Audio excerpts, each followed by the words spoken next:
3, 2, 1. You guys want to work on it again? So the clap.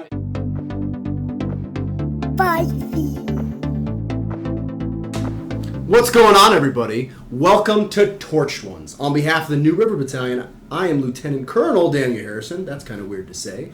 And this is the show where we have answers to your burning questions and even hotter wings. Today, we have 3 of the New River Battalion's finest doing our second look back at our summer training. And they are, from right to left, Shelby Vlad, Eric Prindle, and Wyatt George. Correction, Shelby Vlad. I screwed it up. I'm sorry. Shelby Vlad is originally from Wilmington, North Carolina, though she migrated here to Virginia for high school and junior college. She graduated advanced camp this summer with 3rd Regiment and has served at every level of leadership in Delta Company at Radford University before assuming duties this semester as the company commander. She hopes to serve as an air defense officer and potentially later as a judge advocate general or Army lawyer, which is a very unconventional path, but I'm sure she is up to the task. Eric Prindle is currently the Mike Company commander in the Corps of Cadets and is a member of Army ROTC's Ranger Company. He grew up as a Coast Guard brat and has lived all over the East Coast as well as in Japan, where he graduated from high school. He graduated advanced camp with 6th Regiment this summer and previously attended training with 1st Special Forces Group last summer. He hopes to branch infantry or EOD, and there is clearly a right and wrong answer to those branches. Yes, sir. Wyatt George is from Pittsfield, Massachusetts. He is in both Echo Company in the Corps and Echo Company in Army ROTC, where he serves as the Fall Company commander. He is addicted to shredding the gnar, as Sergeant Banfield would say, and enjoys teaching children how to ski. He hopes to branch field artillery. Go big guns. Lady and gentlemen, welcome to the show. What do you want to talk about today? So I'm looking forward to learning more about you and your military career, but also the personal side, and just getting into some hot wings. Outstanding. I feel like I don't know you outside of the Army, so that would be kind of interesting. Okay. Well, sir, I'm excited to share my experience with the other cadets who haven't been to advanced camp. Yeah. Excited to just go in depth on that today. Awesome. Great. Well, let's get into it. Do you guys want to ask any questions and then go, or should we just dive right in? Good. I'll start because I feel like if I eat this 3rd wing, I'm not gonna be able to speak. That is the idea. So I definitely want to ask, what has been your most interesting PCS experience, whether movers, family, or just your unit? Oh, man. I could probably talk about that for years. Don't ask my wife. So some have been smooth, some have not. Recommendation to all of you for your second PCS. Your first one, it's going to be you taking your stuff probably to your BOLIC. When you go there, make sure you take time to prep and sort everything and get it in the right place, especially if you have dependents or pets. Most interesting was last summer when all of my household goods went to England and then came back because I was going to England. That was my assignment, and I got redirected when some crazy stuff happened. So everything went to England and came back. So opening those boxes is an ongoing process still. We got our household goods in December after having the only things that would fit into a RAV4 driving from Colorado to Virginia for about 6 months. So that was interesting. Easiest PCS was Fort Polk, now Fort Johnson, to Fort Leavenworth. Take the time to get your stuff ready, and then it's a lot simpler. And don't forget your medications. Okay, let's do this. This one's really fun. It's blueberry pie. My daughter loves this hot sauce, so if my 6-year-old can handle it, Wyatt, I think you'll be it. Thank you, sir.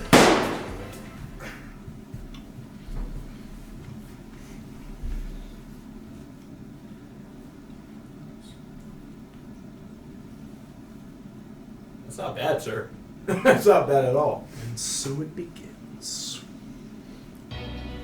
Good. Yeah, it's very tasty. Blueberry pie. And taste like blueberry pie. So Shelby, you have been a cadet, both at Virginia Tech and at Radford. What appealed to you? Both at Virginia Tech and at Radford.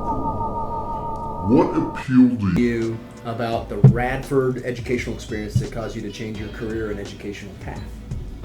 Well, I have a house and a dog in Roanoke, and I was paying a mortgage on that while also going to school at Tech, and so that was really hard. So it was hard to go home, and see him because especially even as a transfer student, you're still treated like a freshman when you first get here, and so you don't have a lot of leave, and so it's hard to like go home and do anything or get that leave passed up. Whereas at Radford, I was told that you get the best of both worlds, like college experience, but also the RTC aspect of it. And I got to stay in the same battalion, so I got to still stay with all my friends and everything. So definitely the more, not necessarily laid back aspect of it, but there's no military school at Radford there is here. Yeah. And then what is your major? What is your education background? Criminology and sociology. Why did you pick that? At first, I thought it would be good to get a basis because, as previously stated, you mentioned that I wanted to be a judge advocate. So getting the basis of whatever I need from law school at this time, I thought would be beneficial for me. Well, since you said you want to get to know me outside of the Army, I am actually a sociology major myself. I majored in military sociology at West Point, and that's it. Is one of our nation's first engineering schools. Actually, I think it was actually the first. Yeah, it was the first hard engineering school, 1802. And if you don't have a hard engineering major, you have to do what's called an engineering sequence, which is essentially a minor. So mine was computer science engineering, which was like the easy button because it was programming and database management, which I'd done in high school. So that was fun. It was a lot easier than like what my brother did. He did nuke. No way. Not for me. Not for me. Eric, you grew up as a Coast Guard dependent. Yes, sir. How did that shape your decision to serve, and how has that informed your cadet experience here at Virginia Tech? So, growing up, I always knew I wanted to join the military, and it surprised my dad when I was like, I don't want to join the Coast Guard. I actually wanted to go Navy in the beginning. And then along the lines, meeting a lot of his coworkers at joint bases, it turned into Army.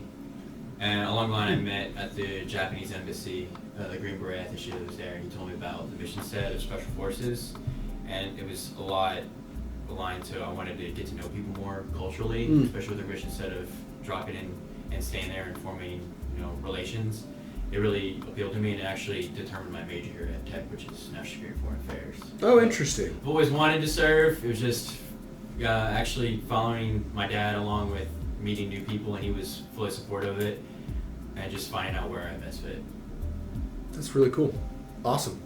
Do you interact with the Coast Guard detachment here at all? I'm just curious. I tried to freshman year, and I realized it was just a heavy time commitment with yeah. Army, the Corps as well. But I'm always there to support. Anytime someone brings up the Coast Guard, I'll say it's still my favorite branch. So they raised me for the first 18 years, and it's a lot of great and ton experiences. So they're not small in my book. So. Okay. Well, right on. All right, before we jump up, you guys want to ask me anything? If for some reason you went back and you did not join the military, what would be your career path? Oh, I have no idea. I needed this as much as the Army needs people like us. I honestly couldn't tell you. This is probably the only thing I really want to do since I was a kid. With some reflection, I suppose I might have gone into education and coaching. And I've been a sports coach. That might be what I do after the Army too. We'll see. Depends on what my wife wants, because she, especially once I transition out of the military and I'm no longer the career that's hardest to adapt to, because that is true. Right? We don't get to say where we go. The Army tells us. You can influence it, but you don't get to choose. Then my highest priority is making sure Cindy gets to do whatever she wants to do as a career, and being like the coolest soccer dad ever and taking the kids to do all the things. Shout out to my mom, Becky Harrison, who had 3 boys that were always in Boy Scouts, 3 sports a year minimum, 1-act play, model general assembly, all of these crazy activities while she was working full-time, while my dad was mostly gone as a commercial airline pilot. She did all those things. So shout out to the awesome moms out there. I get to take a swing at it as a stay-at-home dad one day. That's awesome. Yeah. All right, let's go. This is the Secret Aardvark Habanero. It's delightful. Secret Aardvark used to be on Hot Ones, and this is a Sergeant Banfield edition. So here you go. Oh God. I want to eat the whole thing. It's almost like a North Carolina vinaigrette. Mm-hmm. Not spicy though. Yeah, instant bite there, but yeah, it's building. It's building really well. Yeah. So Wyatt, this is not your first appearance on Torch Ones. The last time it was indirect. You were called out by one of your homies and did a cameo. Who do you think would win a contest at an open mic night at a comedy club?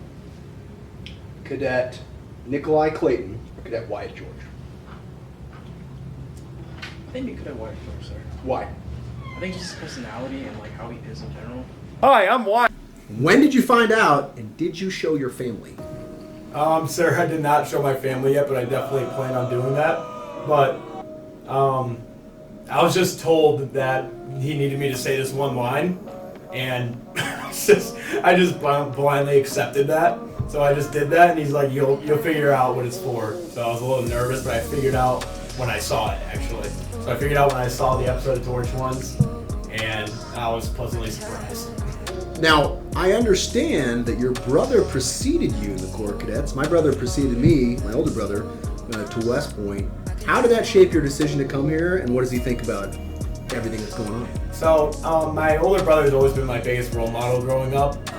He's kind of mentored me throughout high school with mistakes made and just like what he learned. And I saw him when I was just a little guy. He graduated in 2016, so he was the regimental commander actually for the Corps, and then also ended up being a field artillery officer. So I don't know, I looked up to that, and I've always had a passion to serve since I was a little guy, playing like with Army toys and just especially watching the War on Terror develop.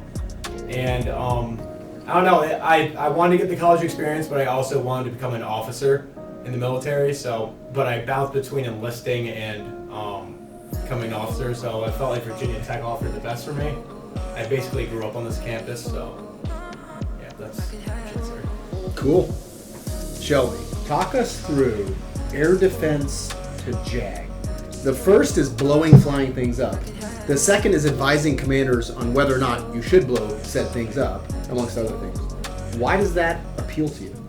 You have such a broad spectrum of all different aspects of the military, so I didn't want to be one of those JAGs, no offense to a JAG that just goes in general, straight to the career, but I wanted to be a judge advocate who has already done the deployments, had hands-on work, knows how everything works on the defense, the artillery side of things, and then kind of bring that into the portion of law in the Army. So I wanted to kind of like bridge that gap and kind of open that threshold for everybody like to either come to me for things or for me to go to them. Just kind of experiences in general in the Army I think are a huge thing, and so having all those different experiences together I think is a big thing, but I think it's going to be hard. I don't know if you all are familiar with the FLEP program. That's what I want to do, and so after a few years of doing air defense, that's hopefully what I will apply to do.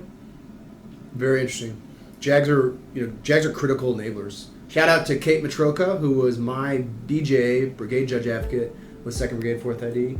She was fantastic. So they make or break soldier experiences. They directly enable commanders, they directly support battalions, the paralegals, the work within the team, and the assistant BJA. They do incredibly important work and help you as a leader work through problems and help your soldiers, whether that's fixing something or helping them depart the military, depending on what's going on. I have another question, sir. Uh-oh. I tell you, that third wing's scaring me. I've always heard the saying, the reasons you join and the reasons you stay are completely different. Yeah. What are those two reasons for you? Okay, so it is September 12th, 2023. Yesterday in the classroom, during PT, and during the day, we were remembering what happened 22 years ago. So that, very specifically, is why I joined. I was a junior in high school. I was in physics lab at the Southwest Virginia Governor's School with friends from a couple different places. It was a satellite school that focused on science and mathematics, which I was very fortunate to attend. And I was typing something up as we're doing our lab, trying to figure out the problem we had. My friend Richard walks in, and he told us he just called home. It was before you carry a phone around in class. Smartphones weren't a thing. Students certainly didn't carry them around in class yet. And he said, my mom said somebody blew up or something blew up in the World Trade Center. And we were like, yeah, okay, Richard, sure. Very incredulous, because it was just completely unthinkable. But over the course of the day, we got a TV out soon when the teachers did. Turned it on. We saw the second plane hit the other tower, and then a huge paradigm shift. So I just started the application process for West Point at that point. So that day I decided, like, if that doesn't work out, I'm going to enlist and go on an Airborne Ranger contract and go get after it. Why did I stay? I stayed because of the people. So you guys got to see my promotion. You got to see and meet some of those people. It's the soldiers and their families that just do incredible things, that inspire you, and that when you invest in them, you see the incredible things they're able to accomplish and the mission. That's why I'm still here. It's definitely because of the people. Because there's a lot of things that people can have heartburn with in the service, but the extended family, the family you choose, that's really special. I don't think you find that in most areas, much less most lines of work. The opportunity to have a bunch of brothers and sisters for life. It's pretty cool. Thank you. Yeah, absolutely. All right, here we go. Let's jump this up a little bit. It's going to be delightful. This is the Black Garlic Reaper. Oh, yummy. It is delightful.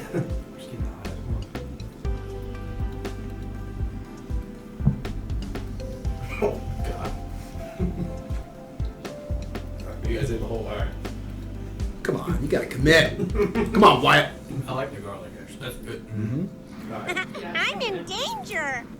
So, Eric, what was the coolest and least cool part of going to high school in Japan? Oconus. Oh, so the coolest, I will say, it was an interesting experience only because I left Northern Virginia, which I only did my sophomore and junior year there, and I did my freshman year in Key West. So I was already going to my third high school. So it was difficult to leave friends. Looking back at it now, like high school's over. No one cares about high school anymore. So I was very disappointed in the situation at the time because I thought high school was all that. Looking back, the coolest was definitely the food. Everyone thinks of sushi and seafood. No one thinks about Japanese barbecue. Oh, yeah. So Japanese barbecue, I think, is by far underrepresented, and definitely people need to get hip to that because grilling Wagyu beef that is actually as thick as paper towels is the coolest experience. Wow. Least was I would say just sorry, moving in that time frame, but it was always made up by meeting the people at the school. I played football, like American football there, because we were part of the DoD East Asia League, and I got to fly to South Korea actually for a game as well. So the coolest experience was that high school, but also just the food. You probably played against Colonel Armstrong's son, because he was there at the same time frame. He's a sophomore in college right now, so there's a good chance you guys played against each other. Would you know what schools there? We'll have to ask him. I don't remember, but yeah, there's a good chance. Griffin Armstrong, who's currently the redshirt sophomore long snapper for the Virginia Tech Hokies, no big deal. Wears jersey every game. Yeah, that's pretty cool. I actually spent the summer of 1998 in Japan. Really? I was there for a month and change on an exchange through 4-H in the States, and this organization called Labo in Japan. Was hosted by an amazingly generous and kind family in Chiba City, and it's one of the Tokyo suburbs, and it was super awesome. So I love Japan. I wanted to go to Japan. My wife told me no, and I said yes, ma'am. We have a new game courtesy of Sergeant First Class Joseph Banfield. This is called Sauce Toss. You're gonna have a competition with your neighbor. You're gonna try to flick the circle and get it on the hook, and every time you do that, you move the token. If it gets all the way to your partner, you get to choose whether or not they eat an apricot piece of chicken or Hershey's Kiss. Alright, guys. Let's do that. All right, the first lineup, Vlad versus Prindle. Alright. Go. Come on. Oh my god. This is actually difficult.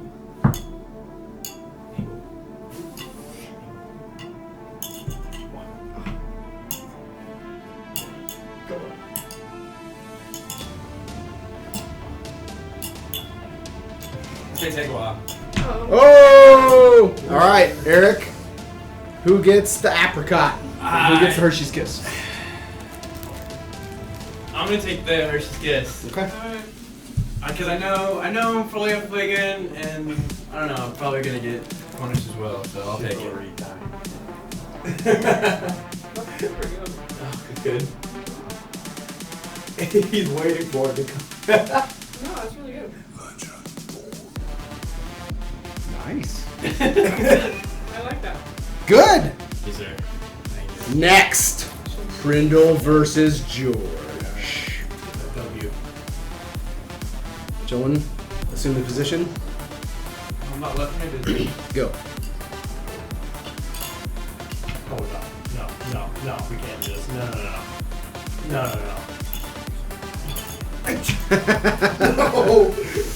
Eric? I'll take the piece of chicken because I know he won't do it. And I already got my chocolate. You so know what, How Eric? kind. I'll take the chicken. Solidarity, I'll do a piece of chicken too. Can we change it up? I'll just get more chicken.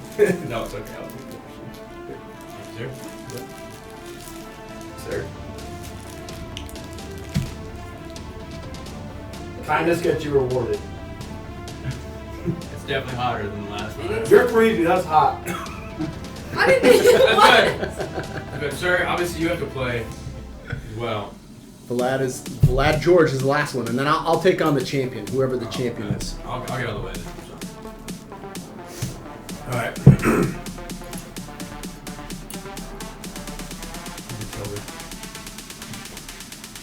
On your mark, set, go. Alright, no. A little closer here. Uh-oh. Oh, right. Uh-oh. Oh, Shelby. Oh, sorry.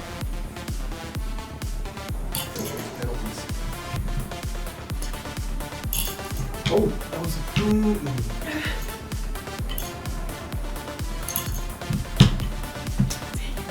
Where? Wyatt, what are you doing with your chicken and your Hershey's Kiss?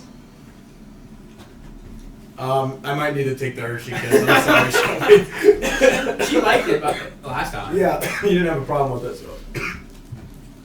Thank you, sir. Wow, that's hot. You entertain me immensely, Wyatt. I love it. I have to ask a question for Sergeant Banfield. Where did you find this game? Amazon. No. Do this. You're probably gonna crush me. This will be awesome. I don't know. Ready? Sir. On your mark, get set, go. I don't have any practice. This was a poor choice. Oh, sir, come on. Delicate touch, sir. Yeah, I'm not good at that. Brute force. Doesn't matter. It was good. Sir, Maybe I should have played the game before I introduced it. That's good. No. You didn't even ask I me. love apricot. Alright. It's delightful.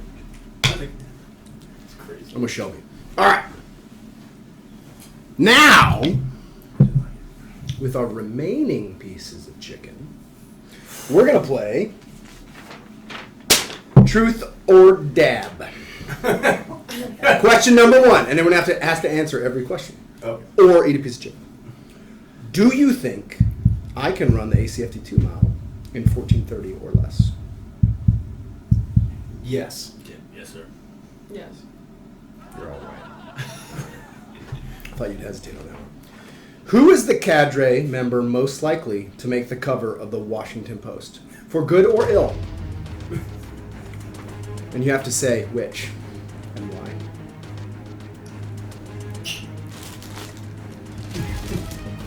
I'm gonna take a piece of chicken.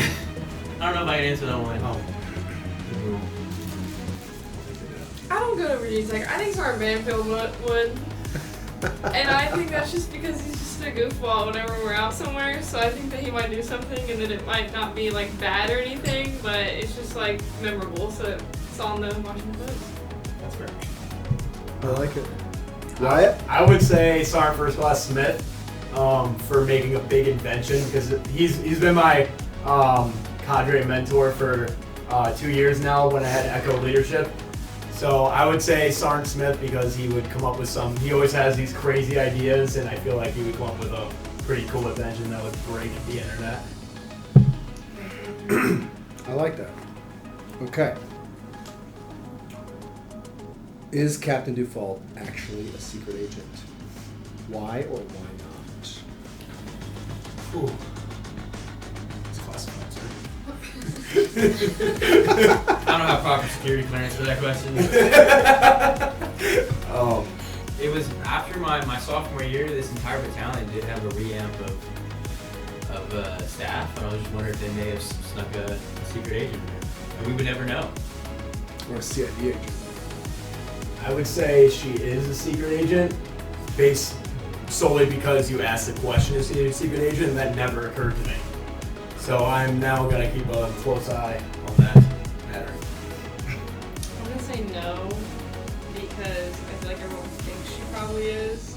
So you created a question for that, but she's not. She probably could be. She's up to it. All right. Any questions for me before we really jump up our game here? Well, sir, I know you went to advanced camp last summer.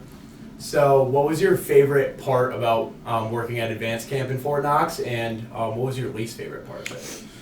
I think they asked the same one last episode, but it's still true. My favorite part was seeing you guys.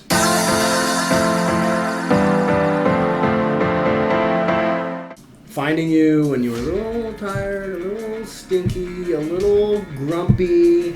Some of you, especially third reg, were soaked head to toe and had been for a while. And giving you some Jolly Ranchers and just getting an asthma check.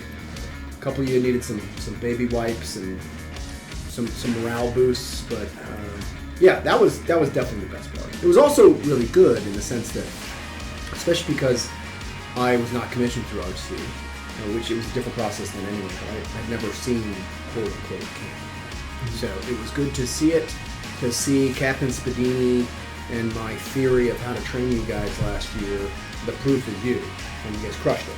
So our theory of, we train you in the Army Standard as if we were training you to take you to combat, and that allows you to go out there and just smoke the commissioning requirements. Well, 62 days away from the family, pretty long, if I'm being honest. That's a long haul. And our work schedule was pretty challenging sometimes. Panther, day one, when you guys would occupy and go into the AO, it's about a 18 to 20 hour day the first day, especially if there's weather and lightning and you gotta make sure you're safe. The next 2 days, at least 12 hour, like continuously working days, and the last day was kind of short and in brief the next 2 weeks. So that's 4 pretty full days. And the 5th day you had off. Most of the time I was doing laundry or sleeping or just, trying to refill the tank a little bit. But it was manageable and it was really cool to see the process. So, as a second lieutenant, when we commissioned, when you were a second lieutenant, what were some priorities that you had that made your success not necessarily easier, but in that sense? Like, what were your priorities as a second lieutenant that helped you in the long run? Okay. Well, first, so I ran the NYPD flag yesterday with the Corps when they ran the colors and the NYPD colors around campus, which was really cool. And Cadet Allenbaugh was out with me. He was my partner in crime. And he asked me, what expectations are, how to manage it, and how to approach things. And I told him, well, the first step to becoming more confident and then self-actualizing is embracing failure. Because failure is the greatest teacher we have. I tell people all the time that I'm a product of failure, because I probably failed at everything I've ever attempted at least once. And you have 2 responses to failure, right? You either use it as the teacher and the gift it is, and understand what doesn't work, and try to get closer to what does, or you fall apart. And people that have never failed often will fall apart if they've never experienced it before. So I see it more as error-proofing myself and failure-proofing, seeing what works out there. So embrace failure. I think you hear in the business world, fail early. And the implication is go really hard, figure out where the limits of your abilities or your skill set is, improve on that, build on it the next time. Now, Army-specific stuff, fitness has got to be a priority. No matter your branch, you show up. You're being evaluated minute 1.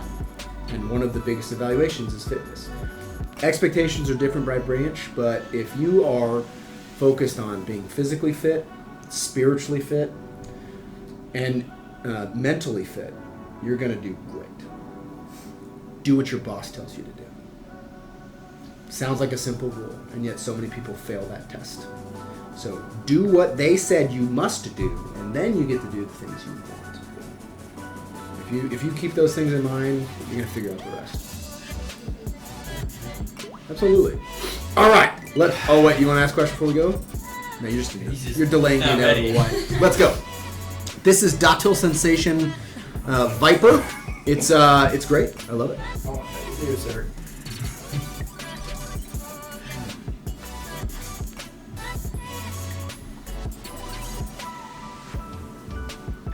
This is gonna be a delayed one. I know it. Didn't have that instant bite. There it is. So I made sure to eat it where it didn't touch my lips because I started to burn from the last one. That is a technique. That is a good way to do it. Good morning, Riverside. Birds.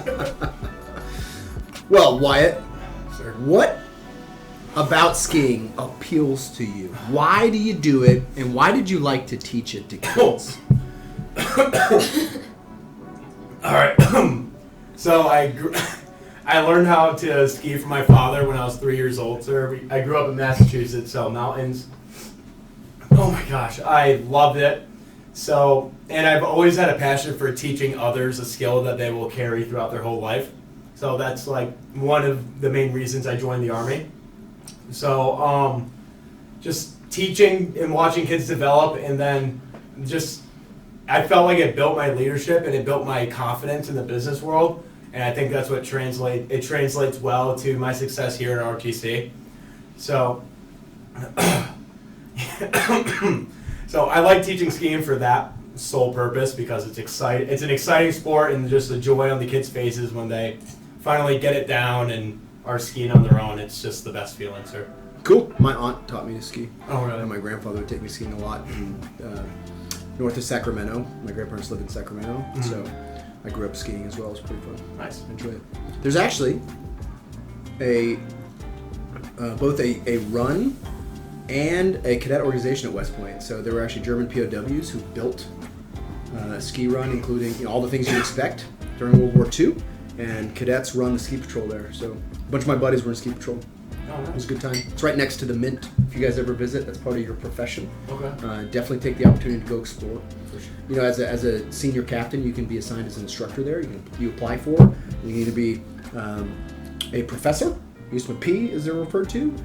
You go to graduate school, often at Columbia or NYU or Harvard, and then you teach for a couple years, or you can apply to be a TAC. Different type of education, but TAC instructors, think about like deputy commandant, senior list advisors, but at the company level. You got an 04 or 05 and an E7 or E8 in every company, all of the 36 companies now. So that's an opportunity all of you can do later, and it's definitely cool. The Academy really strives to bring in non-Academy graduates because they value the outside perspective and the difference that you bring that helps make that culture better and improves the Army as a whole. So for all three of you, what was the hardest thing you did this summer? But what's the coolest thing you've done then or since? A little compound answer is I bought a car right before I left for camp, except I actually never got the car. And so I went to camp, then got my car because my parents picked it up, and then I drove the day I got back, drove from Cape Cod all the way down to Washington, D.C. because I had to be back here the next day for the new cadet training for the Corps. So it was cool to finally, after applying for the Navy Federal loan, I used that. Career starter? Yes, sir. And I got the car and then didn't see it for the whole 35 days I was at camp. And then my maiden voyage was a 10-hour drive. That was a pretty cool experience. A little shakedown cruise in It your was car. very scary, I'm not gonna lie. And then the next, actually 2 days later, I popped my tire. So, Nice. new car, $300 tire. Well, condolences on the loss of your tire. Yeah. That sounds cool. Shelby? I would have to say, as quirky as it sounds, being away from my dog the entire time I was away at CST. He's like my little home, and he's everything, so that was pretty hard. Because we've never been apart that long. He does everything with me. He comes on the rucks that you've been to. He does all of that, and so that was very different. But my parents would send me pictures and whatever. And then what was the second question? The coolest thing? Or? Yeah, what's the coolest thing you've done then or since? I got to go rappelling off the New River Gorge, which was pretty fun. Oh, that is cool. Yeah. Wyatt? Sir, I'll start with the coolest thing I did this summer. I would say directly following advanced camp, I went to Colorado to go to my cousin's wedding. Where? Colorado. I was right outside of Colorado Springs. Where? We went fly fishing. You know, Fort Carson's in Colorado Springs. Yes, I sir. spent 3 years there before I came here. Just throwing it out there. Love that place. I can't remember exactly where. Okay. But we went fly fishing, and I love fishing personally. So it was fun to see like the kind of like just like the landscape. I love it out there in Colorado. That's my top choice for a duty station personally. So it was really cool to see like the landscape and all the mountains and all the potential skiing we could do out there. And Epic Pass. Epic If Pass. you go to Fort Carson, Colorado, consider your Epic Pass. It works other places too, but if you're a skier, that's the thing to do. I've been using Icon because it's like more East Coast, but definitely West Coast with Icon. Really epic. Hardest thing I had to do. We traded a lot here, but sir, I would say peer leadership in advanced camp.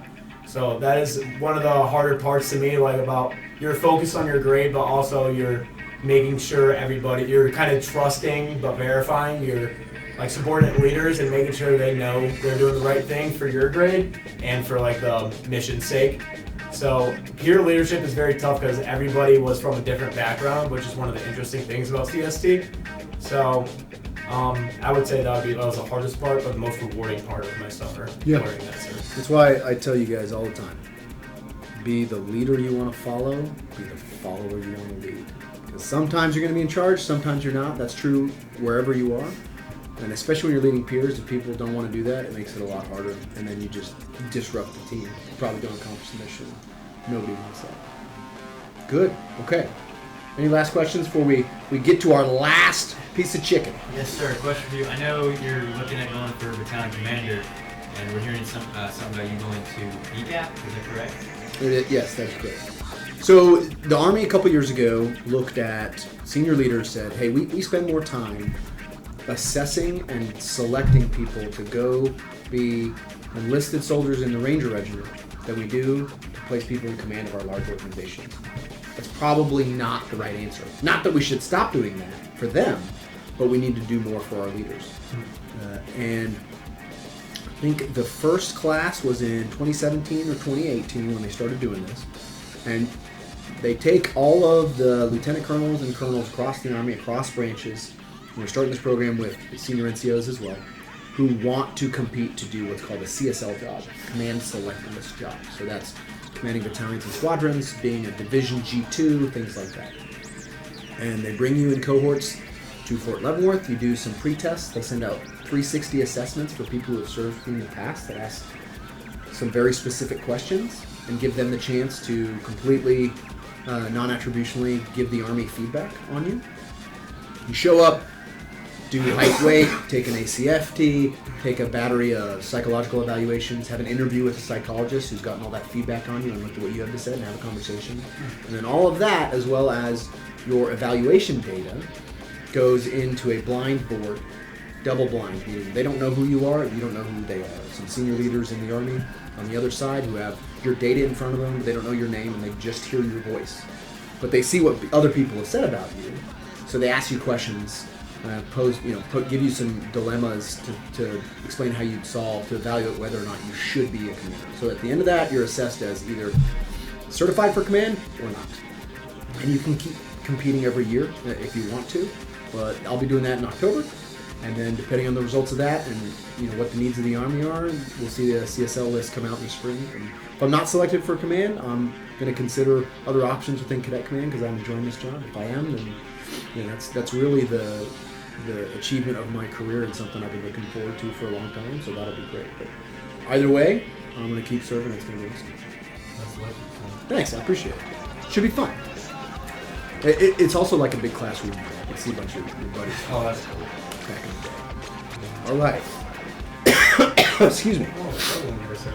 Oh, I'm good. You guys ready to jump up? Let's do it. Here we go. At some point. The last dab, Carolina Reaper. Jeez.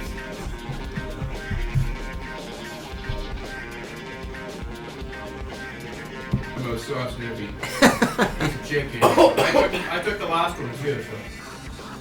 Well, Wyatt, as the last dab Reaper edition wreaks havoc on our throats and stomachs and gets its pound of flesh. Since you are from Massachusetts, do you revere or revile Tom Brady? Yeah, as a Patriots fan, I respect and I love Tom Brady for what he's given us. He's given us some really great years. I promise I'm not emotional about Tom Brady. Obviously, we were really upset about him leaving, and I had a period where I didn't like him a lot. But as he's retiring, that love for Tom Brady's back. He's given us so many great years. Wow. Given us so many great years. He's a legend. Best to ever do it. All respect to Tom Brady. Oh my God. Excellent. Eric, what is the key to being a good rouser of rabble on the Esprit team? How do you get the cadets and the fans fired up? Oh, sir. Honestly, it's bringing that energy onto the football field that you've always wanted to see from people. I miss that a lot playing sports, and I think being on Esprit, you're able to channel that energy, and you just give it to the cadets, and especially because you're focusing on just the core. You're not focusing on the rest of the student section. You only have about 1,200 fans. Only 1,200. Yeah, only 1,200. Only 1,200 fans that are your sole. Like, that's your sole focus. I think, especially because they know a lot of the people in the team, they're able to match our same energy. But at the end of the day, it's just being a friendly person to them, being personable, and then at the end of the day, just screaming whenever we score. And always doing those push-ups, as you know, sir. You know that before. It's the greatest part of the game. Next time, I will make sure I warn you guys before I do clapping push-ups. I think I scared a few people that were holding it. Thanks for that. That was fun. All right. Oh. Shelby, you're going to take us home. Okay. You won a national championship as a college athlete and played several sports. Okay. Tell us about that experience and, like, how did you get there? It wasn't by doing anything like this. Nothing like this. So at the junior college that I went to, you can Which be a is which walk-on. one? It's called Patrick and Henry Community College. It was Patrick Henry, but they changed it a few years back. And I went there to go play soccer. Hang on. You're doing great. Thank you, I'm really trying. I went there to go play soccer, and I was supposed to go to East Carolina University after that. I was only supposed to be there a year. I ended up loving the small aspect of it, which is probably another reason that I went to Radford as well. And so when COVID hit my second year, it cut our soccer season kind of down. And so I was like, well, what else can I play in order to do that? And so I tried out for the cross-country team. And I think from playing soccer all my life, I was actually a pretty decent runner, and I could do really far distances at the same pace. And so there was only, it just so happened because of COVID, it wasn't like I was some star cross-country athlete all my life, but it did play a part that there wasn't that many people that were playing and going out for cross-country. And so I was like one out of like 5 people from my college, and as long as you qualified in that one, you got to go to the national championship, which was in Illinois that year. So they flew us out in 2 weeks. I had ironically done this in a matter of 3 weeks. My athletic director came to me and he was like, hey, we're looking for some more people. You want to get in shape? Do you want to try and walk on to the cross-country team? And I was like, sure. And we're doing it.